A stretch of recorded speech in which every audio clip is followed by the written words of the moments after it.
કેમ છે વિદ્યાર્થી મિત્રો? ચાલો આગળ વધીએ. આજે એક બીજા પેપર સાથે કુમાર 2020 પેપર સેટનું પેપર નંબર 16 ગુજ સેટ માટે. પણ આ વિડીયો જોતા પહેલાં પોતાની જાતે પેપર સોલ્વ કરેલું હોવું જોઈએ. જો ના કર્યું હોય તો પહેલાં કરી લો અને પછી જે ડાઉટ્સ આવે એ આ વિડીયોમાં જોઈ શકશો. ખરું? ચાલો વાંચીએ પહેલો ક્વેશ્ચન.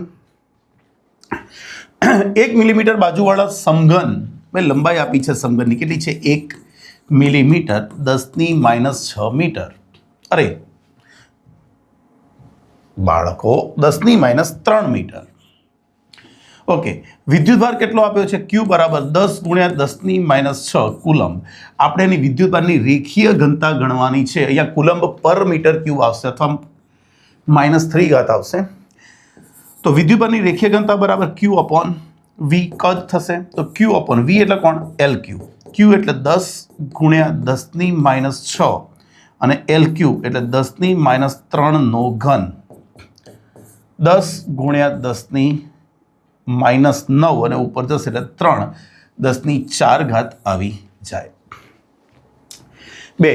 એક ધાતુનો સળિયો સુવાહક ગોળો 10⁻23 ઘાત અણુઓ ધરાવે છે. જો તેમાંથી 0.1% ઇલેક્ટ્રોન દૂર કરવામાં આવે તો ગોળો કેટલો વિદ્યુતભાર મેળવશે? ભાઈ કુલ અણુઓ કેટલા છે? 10⁻23 ઘાત.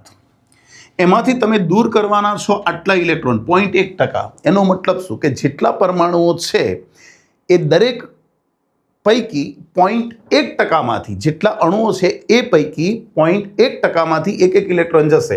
એટલે દૂર થતા ઇલેક્ટ્રોનની સંખ્યા ગણીએ તો 0.1% કોના? કુલ સંખ્યાના. તો આ થશે 0.1/100 અને આ 10⁻23 એટલે તમને અહીંયા મળી જશે 10⁻20 ઘાત. ખરું કે નહીં છોકરાઓ? તો પછી વિદ્યુતભાર ગણવો હોય તો Q બરાબર NE.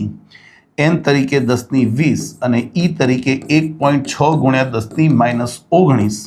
આ આન્સર આવી જશે 16. કેટલો આવી જશે? 16 કુલમ્બ. થર્ડ, એક બ્લેક બોક્સની સપાટી આગળના વિદ્યુત ક્ષેત્રની કાળજીપૂર્વક માપણી દર્શાવે છે કે બોક્સની સપાટીમાંથી બહાર તરફનું કુલ ફ્લક્સ આટલું છે. તો વિદ્યુતભાર કેટલો? ભાઈ બહાર તરફનું ફ્લક્સ એટલે પોઝિટિવ ગણવાનું 8 × 10⁻3.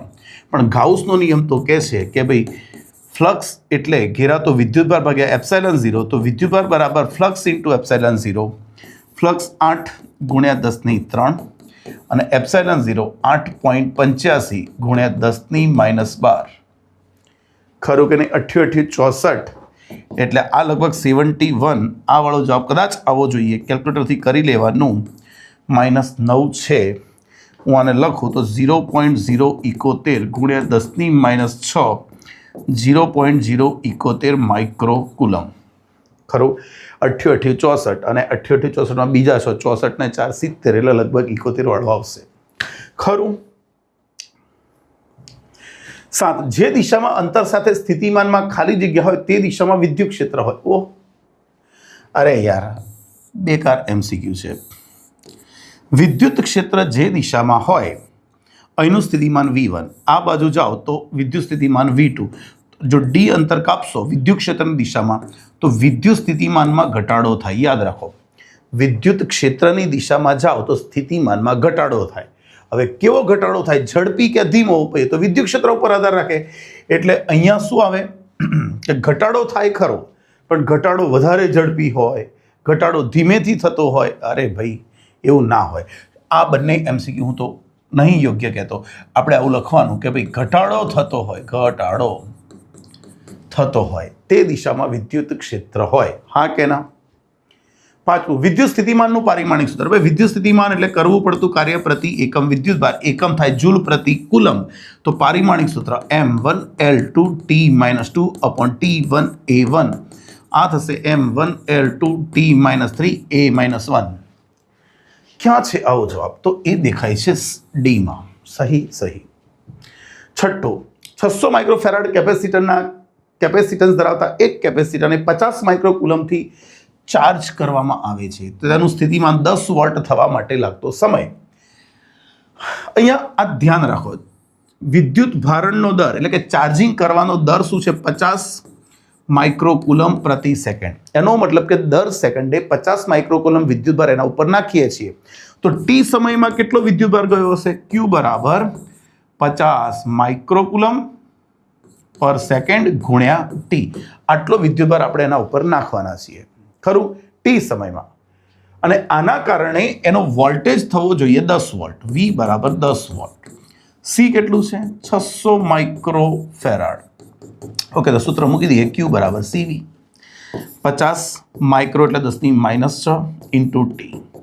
C એટલે 600, માઇક્રો એટલે 10⁻6 અને વોલ્ટેજ કેટલો આપ્યો છે? 10. ઘણી નાખ્યા બે તો નીકળી જશે, 50 તો એક આ પણ નીકળી જશે. તો T બરાબર 600 ભાગ્યા 5, 120 સેકન્ડ. શું આવશે? 120 સેકન્ડ. 7. આકૃતિમાં જુદા જુદા તાપમાનો માટે કોઈ વાહકતાર માટે V વિરુદ્ધ I ના આલેખો દર્શાવ્યા છે. તો ભાઈ આપણને ખબર છે આલેખ સાના વિરુદ્ધ સ્થાનો છે, V વિરુદ્ધ I. આનો ઢાળ તમને શું આપે? ઢાળ તમને અવરોધ આપે, અને અવરોધ ચલે છે તાપમાનના સમપ્રમાણમાં. યાદ રાખો, V વિરુદ્ધ આલેખ, I ના આલેખનો ઢાળ તમને અવરોધ આપે, અને અવરોધ વાહક કીધું છે. ઓકે, વાહકતા, તો તાપમાન વધે તો અવરોધ વધે, ખરું કે નહીં? તો યાદ રાખો, તો કોનું તાપમાન વધારે હશે? જેનો અવરોધ વધારે હશે. કોનો અવરોધ વધારે હશે? જેનો ઢાળ વધારે હશે. એટલે આનો અવરોધ સૌથી વધારે છે, R3, R2, R1. તો સ્વાભાવિક રીતે T3 સૌથી મોટું હશે અને T1 સૌથી નાનું હશે. 8. અવરોધકતા વાહકની ખાલી જગ્યા પર આધારિત નથી. ભાઈ દ્રવ્યની જાત ઉપર આધાર રાખે છે? હા. તાપમાન પર આધાર રાખે છે? દબાણ પર? હા. પરિમાણ પર આધારિત નથી. યાદ રાખજો, અવરોધ એટલે R. ભાઈ R પરિમાણ પર પણ આધાર રાખે, પણ અવરોધકતા એ દ્રવ્યનો ગુણધર્મ છે. તો દ્રવ્યને જે એફેક્ટ કરે એના ઉપર જ એ આધાર રાખે, પરિમાણ ઉપર એને કોઈ લેવા દેવા નથી. 9. કોપરના સુવાહક મુક્ત ઇલેક્ટ્રોનોની અંદાજિત સંખ્યા ઘનતા, ઇલેક્ટ્રોનની સંખ્યા ઘનતા આપી છે. આવા ઇલેક્ટ્રોનને 3 મીટર લાંબા તારના એક છેડાથી બીજા છેડા સુધી ડ્રિફ્ટ થતા લાગતો સમય કેટલો? આડછેદનું ક્ષેત્રફળ આપ્યું છે અને તેમાંથી પસાર થતો પ્રવાહ. સમજી લો, એક તાર છે જેની લંબાઈ છે L. આમાં ઇલેક્ટ્રોન ગતિ કરે છે કેટલા વેગથી? વીડી વેગથી. એટલે ઇલેક્ટ્રોન તો વિરુદ્ધ આવતા હોય પ્રવાહની, પણ ઇલેક્ટ્રોન અહીંથી અહીં પહોંચવાના છે. ભાઈ અહીંથી અહીં પહોંચવું હોય તો અંતર કેટલું કાપવું પડશે? L. તો લાગતો સમય મને કહેવાય કે L છેદમાં કેટલા વેગથી? તો વીડી જેટલા વેગથી. પણ વીડી કોણ છે? ડ્રિફ્ટ વેગ. ડ્રિફ્ટ વેગનું સૂત્ર શું હતું? I/A/N/E. તો સમય તમને મળી જશે લાને A/N/E, L/A/N/E લાને અપોન I. તો C બરાબર લંબાઈ છે 3 મીટર. હા કે ના? આડછેદનું ક્ષેત્રફળ કેટલું આપ્યું છે? કેટલું આપ્યું છે? 2 × 10⁻6.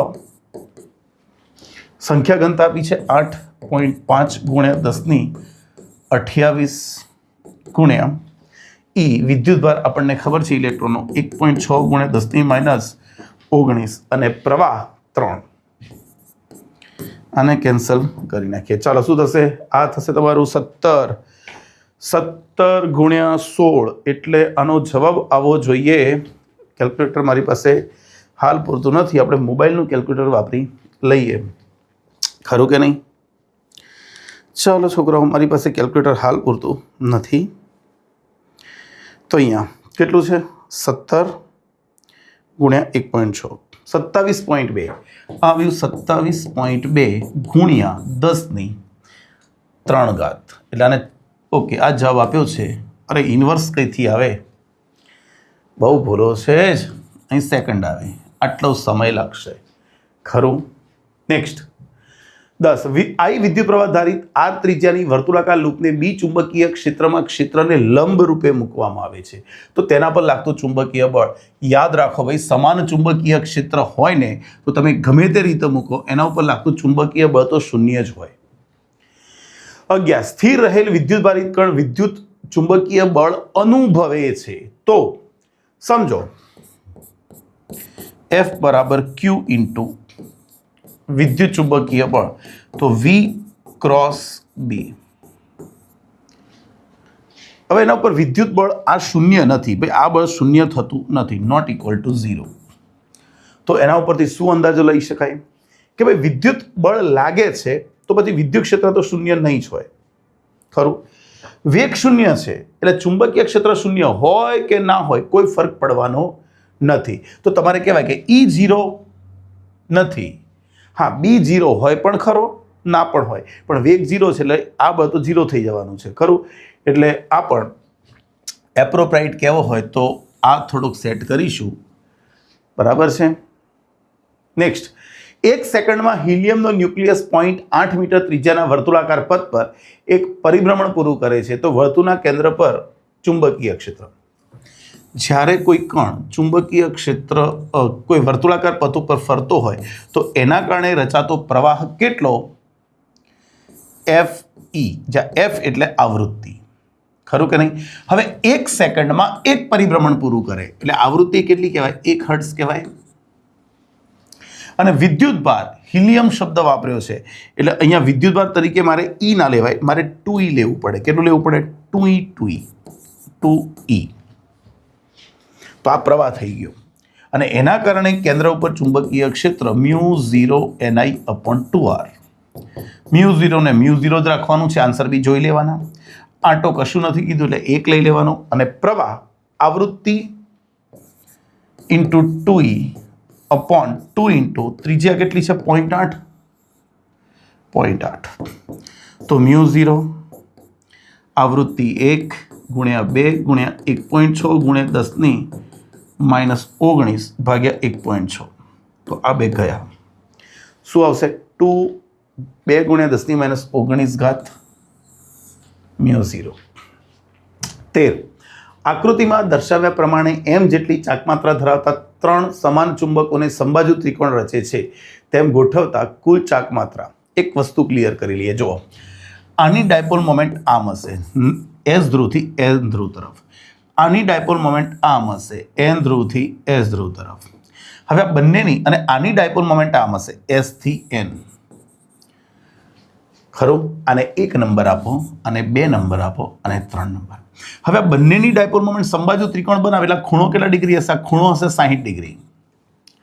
તો આની ડાયપોલ મોમેન્ટ ને આ ડાયપોલ મોમેન્ટ એ બંનેની પરિણામી ડાયપોલ મોમેન્ટ ગણીએ તો સૂત્ર આપણને ખબર છે, m બરાબર વર્ગમૂળમાં m1² plus m2² plus 2m1 m2 cos θ. પણ છોકરાઓ અહીંયા ધ્યાન રાખજો, આની પણ m આની પણ m એટલે m² plus m² plus 2 into m m² અને cos 60 અહીંયા કેટલા મૂકીશું? 60 ડિગ્રી એટલે 1/2. આ બે ગયા તો આ થયું √3m. હા કે ના? આ કુલ નથી મળી. જો તમને આન્સર √3m આપેલો છે પણ આ સાચો નથી. આ જે છે એ આ મળ્યું તમને √3m. હવે આ બેનું ભેગું થઈને √3m જે આને લંબ રૂપે છે. જો આ લંબ રૂપે, તો પરિણામી કેવી હોય? ફાઇનલ. તો વર્ગમૂળમાં ફરી m² એટલે આનો સ્ક્વેર પ્લસ આનો સ્ક્વેર એટલે કોણ? √3m² પ્લસ અહીંયા cos, આ બંને વચ્ચેનો ખૂણો કેટલો થશે? 90 ડિગ્રી. એટલે એ તો 0 જ થઈ જશે. તો આ થશે તમારું 4m². એનું વર્ગમૂળ કાઢશો તો 2m. આન્સર શું આવશે? 2m. મસ્ત MCQ હતો, એડમિટિંગ, બરોબર હે? ચાલો 14. ચુંબકીય પરમિયાબિલિટીનો એકમ ન્યૂટન પ્રતિ એમ્પિયર સ્ક્વેર, ટેસ્લા મીટર પ્રતિ એમ્પિયર બોલો અથવા ન્યૂટન પર એમ્પિયર સ્ક્વેર, બોથ આર સરખું. 15. એક ગૂંચળામાં 0.05 સેકન્ડમાં વિદ્યુત પ્રવાહ સમાન દરથી બદલાઈને 2 એમ્પિયરથી -2 એમ્પિયર થાય છે. 8 વોલ્ટ જેટલું EMF પ્રેરિત થાય છે. તો આત્મપ્રેરકત્વ E બરાબર L ઇન્ટુ ડેલ્ટા I/ડેલ્ટા T. વાસ્તવમાં તો અહીંયા નેગેટિવ આવે પણ ચાલશે, લખીએ. ચાલો, આ E કેટલું છે? 8 -L. વોલ્ટેજ પ્રવાહ 2 થી -2 થયો એટલે ફેરફાર કેટલો? અંતિમ માઇનસ પ્રારંભિક, અને સમયગાળો 0.05. તો L બરાબર, જો માઇનસ નીકળી જશે, L બરાબર 8 ગુણ્યા 0.5 ભાગ્યા 4. એટલે અહીંયા જવાબ આવશે 1 હેનરી. અરે 0.05 છે, સોરી 0.05 છે. જીવનમાં આવી બધી ભૂલો થતી રહે. મહાન માણસો જ ભૂલો કરે. કેમ? કારણ કે જે પ્રયત્ન કરે એ ભૂલ કરે. ખરું કે નહીં? તો શું આવી જશે? આ 2 એટલે 0.1 હેનરી આવી જશે ને? યાદ રાખો. 16. 2 ગૂંચળાઓને એકબીજાની ખૂબ જ નજીક રાખેલા છે. આ ગૂંચળાનું અન્યોન્ય પ્રેરકત્વ કોના પર આધારિત છે? તો જો B બરાબર μ0 N1 N2 A/L. N1 N2 આંટાઓની સંખ્યા, એ આડછેદનું ક્ષેત્રફળ, L એ લંબાઈ છે. તો કોના ઉપર અન્યોન્ય પ્રેરકત્વ આધારિત છે? બે ગૂંચળામાંથી પ્રવાહ ઉપર? ના ના ના ના. ગૂંચળાના તારના દ્રવ્યની પર? ના ના ના ના. પ્રવાહના બદલાવાના દર પર? ના ભાઈ. અહીંયા પરિમાણ દેખાય છે અથવા બે ગૂંચળાઓ વચ્ચેનું અંતર, એટલે બે ગૂંચળાઓની સાપેક્ષ ગોઠવણી ઉપર આધાર રાખતું હોય. જેટલા ગૂંચળા દૂર હશે એટલું ફ્લક્સ ઓછું સંકળાશે, જેટલા નજીક હશે એટલું ફ્લક્સ વધારે સંકળાશે. 17.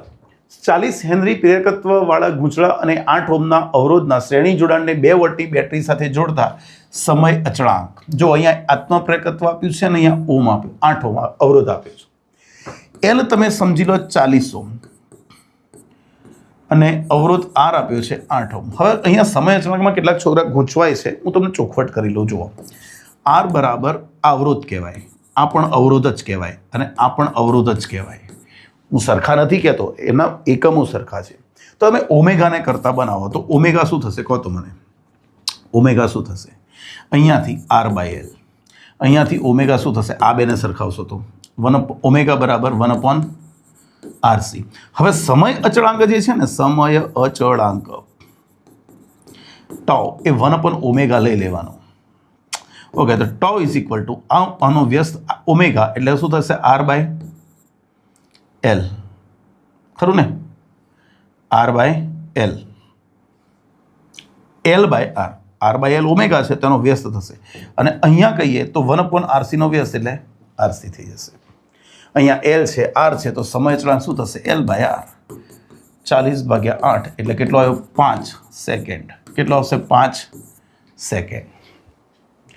18. એક એસી એલસીઆર પરિપથ માટે અનુનાદીય આવૃત્તિ અનુનાદ થાય છે તો અવરોધ શૂન્ય. કયો અવરોધનું મૂલ્ય?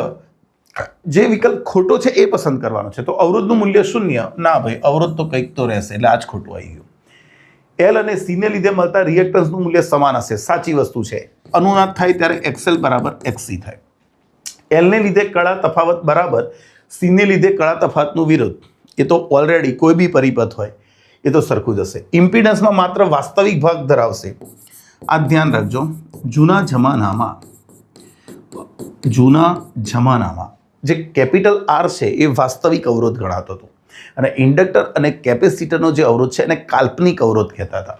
તો જે ઇમ્પિડન્સ છે એને શું થશે? અનુનાદ. તો આ બંનેનો સરવાળો 0 થઈ જશે એટલે ઝેડ બરાબર ખાલી આર જ થાય. એટલે ઇમ્પિડન્સને માત્ર વાસ્તવિક ભાગ જ હશે. એટલે આ બધા સાચા છે, તો આપણે ખોટું એટલે એ પસંદ કરવાનું. 19. સમાન આત્મપ્રેરકત્વ એલ ધરાવતા બે ગૂંચળાઓને સમાંતરમાં જોડવામાં આવે છે. આ જોડાણ એક સાથે 5 મિલી હેનરી આત્મપ્રેરકત્વવાળા ગૂંચળાને શ્રેણીમાં જોડતા ગૂંચળાનું સમતુલ્ય આત્મપ્રેરકત્વ 15 મિલી હેનરી બને છે. તો એલની કિંમત સમજો. આપણે બે ગૂંચળા લીધા, એક આ ગૂંચળું લઈએ છીએ, એની સાથે પાછું બીજું એક ગૂંચળું જોડીએ છીએ. તો આ એલ અને આ છે 5 શ્રેણીમાં જોડીને 5 મિલી હેનરી, અને આ બધાનું ભેગું થઈને ઇક્વિવેલન્ટ કેટલું થાય છે? 15 મિલી હેનરી. ચાલો ચેક કરીએ. ઇન્ડક્ટરનું શ્રેણી સમાંતર જોડાણ કોને ફોલો કરશે? અવરોધના શ્રેણી સમાંતર જોડાણના સૂત્રોને. તો આ બંને સમાંતરમાં છે એટલે આ બંનેનું થશે L/2. L સમાંતરમાં L/2 પ્લસ આનું કેટલું? 5. આ બંનેના સમાંતર એની જોડે શ્રેણીમાં બરાબર કેટલું? 15. તો L/2 બરાબર 10. તો L કેટલું આવશે તમારું? 20 મિલી હેનરી. ક્યાં છે આવો જવાબ? તો આપણો જવાબ ડીમાં આવી જશે. 20. નીચેનામાંથી કયા એકમનું પારિમાણિક સૂત્ર M1 L2 Q-2 છે, જ્યાં વિદ્યુતભારનું પારિમાણિક સૂત્ર છે? ચાલો અહીંયા એક વસ્તુ જોઈએ. M1 L2 Q-2. ભાઈ Qમાં તો ખબર પડતી નથી, તો આપણે એક કામ કરીએ, Q1 ને લખી દઈએ T1A1 ની -2. તો આ થશે M1 L2 T-2 A-2. તમે જોઈ શકો કે આ કોણ છે? જૂલ. આના પ્રતિ એમ્પિયર સ્ક્વેર. તમે આ સૂત્રને ગૌર કર્યું હોય તો 1/2 Li². આનો એકમ જૂલ, આને તો એકમ હોય નહીં. આ એલ થયું ને એમ્પિયર સ્ક્વેર, એટલે આ જે એકમ થયો કોનો થયો? ઇન્ડક્ટરનો એકમ થયો. અને ઇન્ડક્ટરનો એકમ કોણ છે? હેનરી. ખરું? 21 એક રેડિયો 7.5 મેગાહર્ટ્ઝથી 12 મેગાહર્ટ્ઝની વચ્ચેનો કોઈ પણ સ્ટેશનને ટ્યુન કરી શકે છે, તો તરંગ લંબાઈ કેટલી? આ તમને એક આવૃત્તિ ન્યુ1 આપી છે, આ બીજી આવૃત્તિ ન્યુ2 આપી છે, અને તમારે તરંગ લંબાઈ શોધવાની છે. ભાઈ તરંગ લંબાઈ બરાબર c અપોન ન્યુ. તો ચાલો પહેલા λ1 ગણીએ. c એટલે 3 ગુણ્યા 10 ની 8. λ1 શું લઈશું? c upon ન્યુ1. c એટલે 3 ગુણ્યા 10 ની 8. ન્યુ1 કેટલું? 7.5 ગુણ્યા 10 ની 6. એટલે ઉપર લેશો તો 300 થઈ જશે ભાગ્યા 7.5, એટલે આ આવશે 40 મીટર. બીજો કહીએ તો λ2 બરાબર c અપોન ન્યુ2. c 3 ગુણ્યા 10 ની 8, 12 ગુણ્યા 10 ની 6, તો આ થશે 300 ભાગ્યા 12, એટલે શું આવી જશે? 25 મીટર. તો ગાળો આવશે 25 થી 40 મીટર. 22મું, શૂન્યાવકાશમાં વિદ્યુત ચુંબકીય તરંગોનો વેગ આપ્યો છે, તરંગ લંબાઈ આપી છે, તો આવૃત્તિ કીધી છે. આ સૂત્ર સેમ હતું. c બરાબર લેમડા ઇન્ટુ ન્યુ, તો ન્યુ બરાબર c અપોન લેમડા. c કેટલું? 3 ગુણ્યા 10 ની 8, અને તરંગ લંબાઈ 150. આ એક કામ કરીએ, જો 1.5 મૂકી 2 મિનિટ અહીંયા આપી દઉં તો આ થશે 2 ગુણ્યા 10 ની 6 ઘાત. તો 2 મેગાહર્ટ્ઝ લખવું હોય તો લખાય. સહી હે? સહી હે. 23 પાણીનો હવાની સાપેક્ષે વક્રી ગુણાંક 4/3, વોટરનો એરની સાપેક્ષે કેટલો? 4/3. આ છે વોટરનો એરની સાપેક્ષે. કાચનો હવાની સાપેક્ષે, ગ્લાસનો હવાની સાપેક્ષે વક્રી ગુણાંક 3/2, જેને આપણે લખી શકીએ Ng અપોન Na. આપણે જોઈએ છે કાચનો પાણીની સાપેક્ષે, ગ્લાસનો વોટરની સાપેક્ષે, તો અહીંયા Ng અપોન Nw, તો Ng upon Na into Na upon Nw. Ng upon Na આ કેટલું થશે? 3/2, અને Na અપોન Nw એટલે આનો વ્યસ્ત મૂકવો પડશે, તો 3/4, 9/8 આન્સર આવી જાય. ખરું? 24 4.5 મીટર ઊંડાઈ ધરાવતી ટાંકી પાણી વડે સંપૂર્ણ ભરેલી છે, તો સૂર્યપ્રકાશને પાણીના ટાંકીના તળિયે પહોંચતા કેટલો સમય લાગશે?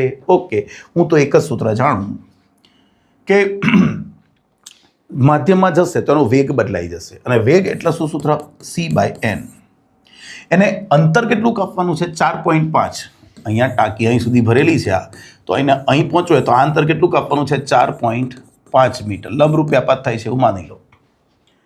તો પછી સમય બરાબર કાપેલું અંતર ભાગ્યા વેગ, અંતર c/n.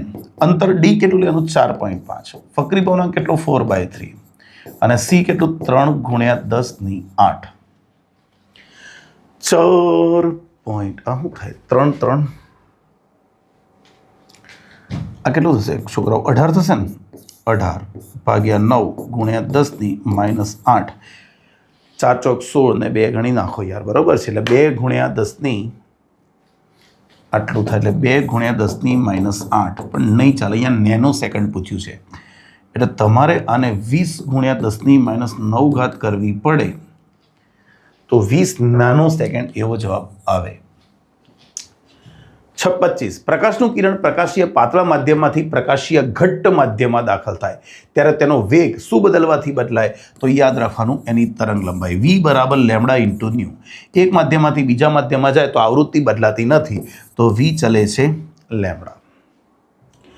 26 જો યંગના વ્યતિકરણના પ્રયોગમાં એકરંગી પ્રકાશને સ્થાને તેટલી તીવ્રતાવાળો સોડિયમ લેમ્પનો પીળો પ્રકાશ વાપરવામાં આવે, તો ભાઈ શલાકાની પહોળાઈનું સૂત્ર શું હતું? વ્યતિકરણના પ્રયોગમાં લેમડા કેપિટલ d/d, તો b ચલે છે લેમડા. જેની તરંગ લંબાઈ વધારે હશે તો પહોળાઈ વધારે હશે. તમે વાદળી પ્રકાશ ઉત્પન્ન કરો છો, તો વાદળીમાં શું આપણે લખીએ? જાની વાલી પી ના રા. આની તરંગ લંબાઈ સૌથી વધુ હોય અને આની તરંગ લંબાઈ સૌથી ઓછી હોય, તો આપણે અહીંયા કહી શકીએ કે ભાઈ વાદળી રંગની તરંગ લંબાઈ ઇઝ લેસ ધેન પીળા રંગની તરંગ લંબાઈ. તો પીળા રંગ તમે વાપરશો તો તરંગ લંબાઈ વધી, તરંગ લંબાઈ વધી તો શલાકાઓની પહોળાઈમાં વધારો થશે. હા કે ના? 27 નીચેનામાંથી કઈ ઘટના હાઇગેન્સના તરંગ અગ્ર વડે સમજાવી શકાતી નથી? તો યાદ રાખો વર્ણપટ. હાઇડ્રોજન અને જુદા જુદા હાઇડ્રોજેનિક પરમાણુઓનો વર્ણપટ આપણે બોહર મોડલથી સમજાવીએ છીએ, ખરું કે નહીં? એટલે અહીંયા વર્ણપટ એ હાઇગેન્સથી નહીં સમજાવી શકાય. 28. એક બહિર્ગોળ લેન્સને તેના જેટલો જ વક્રીભવનાંક ધરાવતા પ્રવાહીમાં ડૂબાડતા તેની કેન્દ્ર લંબાઈ કેટલી થશે? અનંત થઈ જશે. કેવી રીતે? Lens maker formula n2 - n1 / n1 1 / r1 - 1 / r2. જો આ બંને nn હોય, આ પણ લેન્સનો વક્રીભવનાંક બહારનું માધ્યમ, બંને n હશે તો આ તફાવત શું થઈ જશે? 0. તફાવત 0 થશે, તેનો વ્યસ્ત એટલે કેન્દ્ર લંબાઈ કેટલી થશે? અનંત. પાવર કીધો હોત તો 0. 29. આટલી તરંગ લંબાઈવાળા ફોટોનની ઉર્જા કેટલી? hc તમારે આટલું લેવાનું છે, આટલા એંગસ્ટ્રોમ. ઓકે, તો E બરાબર સૂત્ર મૂકી દઈએ hc/λ. ચાલો, hc કેટલું? hc તમને 12,400 EV છે, તો EV માં જ રાખો, પણ એંગસ્ટ્રોમ છે એટલે 10⁻10. અને તરંગ લંબાઈ જોઈએ તો 6,840 એંગસ્ટ્રોમ છે, તો 10⁻10 ડીશ નીકળી ગયા. આ લગભગ શું થાય? 2 થાય, 2 થશે ને? થોડું નજીકનું આવે છે, 1.81 જેવો જવાબ આવશે. હું કેલ્ક્યુલેટર વાપરી દઉં, મોબાઈલનું કેલ્ક્યુલેટર વાપરી દઉં છું. 12,400 ભાગ્યા 6840 તો 1.81 આવી જાય છે. કેટલું? 1.81 EV. ક્યાં છે આવો જવાબ? એ. 30. એક પદાર્થનું વર્ક ફંક્શન 4 EV છે. પદાર્થમાંથી ફોટો ઇલેક્ટ્રોન ઉત્સર્જન થાય તે માટે મહત્તમ તરંગ લંબાઈ, ટૂંકમાં થ્રેશોલ્ડ તરંગ લંબાઈ φ0 = hc/λ0. તો λ0 = hc/φ0. h કેટલું? 6.625 × 10⁻⁻34. c કેટલું? 3 × 10⁸. φ0 કેટલું? 4 × 1.6 × 10⁻19 4 EV. તો અહીંયા 100 × 64 3 પોઈન્ટ વાળો જવાબ આવશે 310 નેનોમીટર. હું આવું લખી દઉં છું, તમે ગણી કાઢજો. જો મેં કેવી રીતે ગણ્યું? 1.6 × 4 6.4. આ 6.6 છે, આ 6.4 છે, એટલે આ 1 આવશે, અને 1 સમથિંગ × 3 એટલે આટલો જવાબ આવે. છતાં પણ હું શાના માટે? મગજની શાંતિ માટે હું આ ગણી નાખું છું. 4 / 1.6 3.10. જોયું? દ્રવ્ય તરંગોની તરંગ લંબાઈ કઈ રાશિથી સ્વતંત્ર છે? ભાઈ, દ્રવ્ય તરંગો દર બ્રોગલી તરંગ લંબાઈ ધરાવે, અને એ છે λ = h/mv. દળ પર આધાર રાખે, વેગ પર આધાર રાખે, અને આને વેગમાન પણ કહેવાય, એના પર આધાર રાખે. એ વિદ્યુત ભાર ઉપર આધારિત નથી. 32. હાઇડ્રોજન પરમાણુની પ્રથમ ઉત્તેજિત કક્ષામાં ઉર્જા આટલી છે. કુલ ઉર્જા આપી છે E બરાબર -3.4 EV. આપણે ભણી ચૂક્યા છીએ, જે કક્ષામાં જેટલી કુલ ઉર્જા હોય એ ગતિ ઉર્જાની માઇનસ જેટલી હોય એટલે U/2 જેટલી હોય. સ્થિતિ ઉર્જાની મારે ગતિ ઉર્જા જોઈએ છે, તો બરાબર -E -3.4. તો આ કેટલું થશે? 3.4 EV. ક્યાં છે આવો જવાબ? ગતિ ઉર્જા ઓલવેઝ પ્લસ હોય. 33. ખાલી જગ્યા પરમાણુને આયનીકરણ ઉર્જા સૌથી ઓછી હોય. આમાં તમને નોબલ ગ્રુપના ગેસીસ કયા દેખાય છે? આર્ગન, ખરું ને? તો એની આયનીકરણ ઉર્જા સૌથી ઓછી હોય. ઉમદા વાયુઓ, ખરું? નોબલ ગેસીસ નિષ્ક્રિય વાયુઓ કહેવાય, જેની સૌથી ઓછી છે. ઓહો, સોરી, મારાથી ભૂલ થઈ ગઈ. સૌથી ઓછી છે. આની તો સૌથી વધારે હોય. નિષ્ક્રિય છે. સૌથી ઓછી કોની? તો આલ્કલીઝ. કોણ હશે? આલ્કલીઝ. તો સિઝિયમ તમને અહીંયા દેખાય છે, ખરું? આવડવું જોઈએ. 34. પ્રથમ કક્ષામાં He+ ને કેટલી ઉર્જા હોય? ચાલો, આપણે ભણી ગયા. ઉર્જાનું સૂત્ર E બરાબર શું હતું? -13.6 EV × Z² / n². હવે He+ કીધો છે એટલે Z તમારે હિલિયમ માટે કેટલો? 2, અને પ્રથમ કક્ષા એટલે n બરાબર 1 લેવાનું છે. ચાલો મૂકી દઈએ. -13.6 EV 2² ભાગ્યા 1² એટલે 4 વડે ગુણાશે તો 54.4. ખરું કે નહીં? 35. પ્લુટોનિયમ 94,239 વિખંડન ગુણધર્મો યુરેનિયમ 92,235 જેવા છે.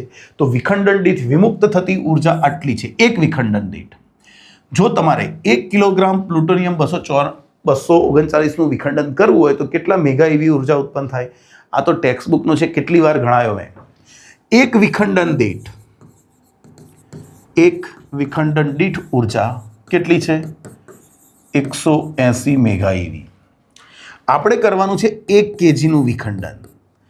મને 1 kgમાં કેટલા પ્લુટોનિયમના પરમાણુઓ અને ન્યુક્લિયસ છે ખબર નથી, પણ આપણને ખબર હોવી જોઈએ કે 239 ગ્રામ પ્રતિ મોલ આ એનો અણુ પરમાણુ ભાર કહેવાય. ખરું કે નહીં? એનો મતલબ શું કે 239 ગ્રામ હોય તો એમાં સંખ્યા કેટલી? 6.023 ગુણ્યા 1023. તો તમારી પાસે 1 kg છે, 1 kg એટલે 1000 ગ્રામ કહેવાય, 1000 ગ્રામ. તો એમાં સંખ્યા કેટલી?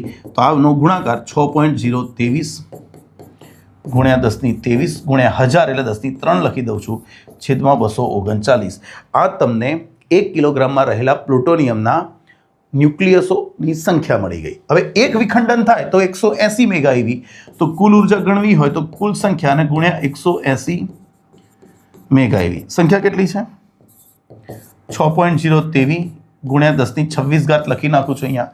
23 ને 3 26. અહીંયા છે 239 અને અહીંયા 180 મેગા EV. આન્સર મેગામાં જ લાવવાનો છે. તો આ તમારો જવાબ 4.54 વાળો આવતો હતો મારા ખ્યાલથી. 4.54 જોઈ લેજો એકવાર, આટલો જવાબ આવતો હતો.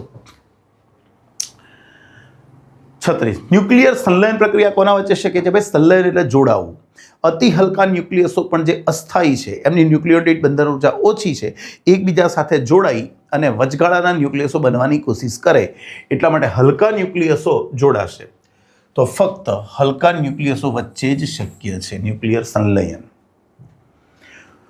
ઓક્સિજન 817 સમસ્થાનિકનું દળ MO છે, પ્રોટોન અને ન્યુટ્રોનના દળ MP Mn છે. તો બંધન ઉર્જા ઓક્સિજન 817માં Z કેટલા? પ્રોટોન 8, ન્યુટ્રોન કેટલા? 17. તો દળ ક્ષતિ કહીએ, ચાલો દળ ક્ષતિ શું? Z MP plus N Mn અને એમાંથી કુલ દળ માઇનસ કરવાનું. આ છે 8 MP અને ન્યુટ્રોન 17 કઈથી આવ્યા? હો માણસ, ન્યુટ્રોન કેટલા થશે? 9. ખરું ને? 17માંથી 8 બાદ કરવાના એટલે. તો પ્લસ 9Mn માઇનસ M. આ તમારી દળ ક્ષતિ થઈ. અને જો ઉર્જા ગણવી હોય તો ડેલ્ટા MC², એટલે આ જે છે એના ગુણ્યા C² કરી દેવાનું. 8MP plus 9Mn minus M આખાના ગુણ્યા C². ઓકે, અહીંયા બંધન છે, માઇનસમાં લઈશું તો તમારો જવાબ આવી જશે B વાળો. ખરું? B વાળો જવાબ માઇનસમાં લઈ લેવાનો, બંધન ઉર્જા છે. 38. પૂર્ણ તરંગ રેક્ટિફાયરમાં ઇનપુટ આવૃત્તિ 50 હર્ટ્ઝ છે, તો આઉટપુટ આવૃત્તિ પૂર્ણ તરંગ રેક્ટિફાયરમાં આઉટપુટ આવૃત્તિ ઇનપુટ આવૃત્તિ કરતાં બમણી હોય, એટલે 2 ગુણ્યા 50, તો અહીંયા આવશે 100 હર્ટ્ઝ. યાદ રાખવાનું. જો હમણાં હાફ વેવ રેક્ટિફાયર હોત તો 50 જ જવાબ આવતો. 39. PN જંકશન ડાયોડમાં વિદ્યુત ક્ષેત્રની દિશા આપણે જાણીએ છીએ કે જ્યારે PN જંકશન ડાયોડ રચાય છે તો અહીંયા N વિભાગ અને P વિભાગ. અહીંયા જે પેન્ટાવેલન્ટ ઇમ્પ્યુરિટી હતી એના ધન આયનો બની જાય છે, અહીંયા જે ટ્રાયવેલન્ટ હતી એના ઋણ આયનો બની જાય છે, અને વિદ્યુત ક્ષેત્રની દિશા ધનથી ઋણ તરફની હોય, એટલે N થી P બાજુ તરફની હોય, N બાજુથી P બાજુ તરફની હોય. 40. આકૃતિમાં એક કાર્ય કરતા રેક્ટિફાયરમાં PN જંકશન ડાયોડ દર્શાવ્યો છે. આ પરિપથની સાથે AC ઉદ્ગમ જોડેલું છે. ઓકે, અવરોધ R માંથી વહેતો પ્રવાહ નીચેનામાંથી કયા આલેખથી મળી શકે? સમજો છોકરાઓ, આ ડાયોડ છે. તમે જ્યારે આ સાયકલ પ્લસ હશે ને આ માઇનસ હશે તો પ્રવાહ પસાર થશે, ઊંધું થશે તો પ્રવાહ પસાર નહીં થાય. તો સ્વાભાવિક રીતે ધન અર્ધ ચક્ર દરમિયાન તમને પ્રવાહ મળશે, એટલે તૂટક મળશે, એક સતત મળશે નહીં. એટલે આપણને જવાબ કયો આવશે? C. હાફ વેવ રેક્ટિફાયર એક તરંગનો ઉપયોગ કર્યો હોય તો. ખરું કે નહીં? આપણે 40 MCQ ફિનિશ થયા. તો આપણે બીજું એક પેપર પૂરું કર્યું, પેપર નંબર 16. ઓકે, 4 પેપર બીજા આવશે. ત્યાર પછી ચેપ્ટર વાઇઝ આપણે 60 MCQ સોલ્વ કરીશું. તો ગુસ્સટ છૂટી લાગ્યા રહેવાનું છે. એકલા નહીં, તમારા ફ્રેન્ડ્સને પણ લિંક મોકલો, બચારાઓ મહેનત કરે, બાકી કોઈ આવી મજૂરી કરશે નહીં. બરાબર છે? મળીએ નેક્સ્ટ લેક્ચરમાં 17મા પેપર, પણ એ પહેલાં બધા પેપર સોલ્વ કરી નાખો. 17મું પેપર સોલ્વ જોઈએ. બરાબર છે? ચાલો, જય શ્રી કૃષ્ણ.